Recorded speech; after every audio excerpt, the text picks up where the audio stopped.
Tari Barongan atau Tari Barong Blora adalah salah satu kesenian yang berasal dari Kabupaten Blora, Jawa Tengah. Meskipun banyak daerah lain yang juga menampilkan kesenian yang hampir sama dengan tari barong ini, tetapi tarian barong ini merupakan jati diri atau perwujudan karakter dari masyarakat Blora dan juga tidak dapat dipisahkan dalam kehidupan masyarakat Blora itu sendiri. Kesenian barongan ini berasal dari Hikayat Panji yang merupakan suatu kisah yang diawali dari iring-iringan prajurit berkuda mengawal Raden Panji Asmarabangun atau Pujonggo Anom dan Singo Barong. Dimulai dari Prabu Kelana dari Kabupaten Bantarangin jatuh cinta kepada Dewi Sartakaji, putri dari Raja Kediri. Kemudian ia memerintahkan Pati Bujangganong atau Pujanggo untuk meminangnya. Keberangkatan Patih tersebut dikawal pula dengan 144 prajurit berkuda yang dipimpin oleh 4 orang perwira diantaranya kuda larean, kuda panagar, kuda panyisi, dan kuda sangsangan. Di tengah perjalanan, tepatnya di hutan Wengarombongan, prajurit Bantarangin dihadang oleh Singo Barong sebagai penjelmaan dari Adipati Gembong Amijoyo yang ditugasi menjadi keamanan di perbatasan. Kemudian terjadilah peperangan sengit yang menyebabkan seluruh prajurit Bantarangin dapat ditaklukkan oleh Singo Barong. Akan tetapi, keempat perwiranya dapat lolos dan melapor kepada sang Adipati Klana Sawandana. Dengan menggunakan senjata pamungkas atau andalannya yaitu pecut Samandiman, Adipati Klana Sawandana dapat menaklukkan Singo Barong.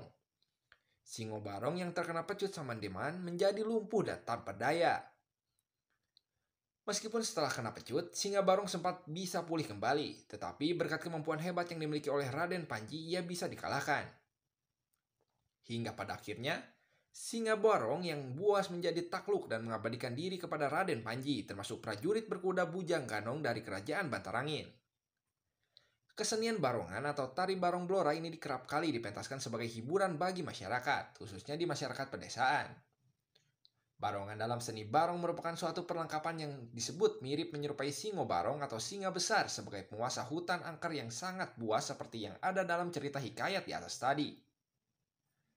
Kemudian, tari barong juga menggambarkan beberapa sifat kerakyatan dari masyarakat Blora itu sendiri, antara lain sifat spontanitas, kekeluargaan, kesederhanaan, kasar, keras, kompak, dan juga keberanian yang tentunya dilandasi dengan kebenaran. Maka dari itulah, kesenian tari barong atau barongan ini sangat melekat erat dalam kehidupan masyarakat Blora yang menunjukkan tinggi kekompakan dan juga keberanian yang tentunya berlandaskan kebenaran. Dalam pertunjukan kesenian tari barong Blora ini juga terdapat arak-arakan yang notabene adalah cerminan dari kisah suasana arak-arakan yang dipimpin oleh Singo Barong dan Bujangganong dalam kisah Hikayat Panji. Untuk kostum yang digunakan dalam pertunjukan tari barong Blora ini adalah busana batik khas kota Blora. Penarinya pun kebanyakan didominasi oleh kaum pria karena dalam tarian ini lebih mengekspresikan sifat barong yang buas dan menakutkan tersebut. Selain itu, dalam pertunjukan kesenian tari barong atau barongan tersebut juga diiringi oleh beberapa instrumen musik, tentunya musik tradisional Jawa seperti kendang, genduk, bonang, sarong, demung, dan juga kempul. Namun, seiring perkembangan zaman dalam pertunjukan tari barong Blora ini dilakukan beberapa penambahan alat musik modern seperti drum, trompet, kendang besar, dan juga keyboard atau organ. Bahkan dalam pementasannya juga digabung dengan kesenian campur sari agar lebih menarik dan menghibur.